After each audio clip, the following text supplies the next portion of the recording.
प्रसंग आहे सद्गुरू श्री बाळूमामांच्या बाबतीतला. बाळूमामा एकदा पंढरपूरला वारीला निघालेले असताना रस्त्यामध्ये खड्ड्यामध्ये एक खेकडा पडलेला दिसला. न राहून बाळूमामांनी एक प्रयत्न केला, दुसरा, तिसरा, चौथा प्रयत्न करून त्याला वाचवला.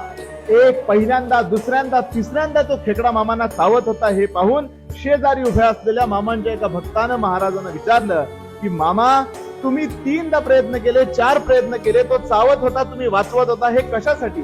त्यानं चावणं सोडलं नाही, तुम्ही वाचवायचा प्रयत्न कशासाठी केला? मामा म्हणाले, चावणं हा स्वभाव त्याचा आहे, पण वाचवणं हा स्वभाव माझा आहे. त्यामुळे लक्षात ठेवा, कोण कसं वागतंय, द्वैर भावनेनं, वाईट भावनेनं आपल्याशी वागतंय, हा त्याचा स्वभाव झाला. चांगलं वागणं, एखाद्याला मदत करणं, प्रेमपूर्वक वागणं हा आपला स्वभाव आहे. तो त्याचा वाईट स्वभाव सोडत नसेल, आपण आपला चांगला स्वभाव कधीही सोडू नये. चांगल्याचं रक्षण करता भगवंत असतो. श्री स्वामी समर्थ.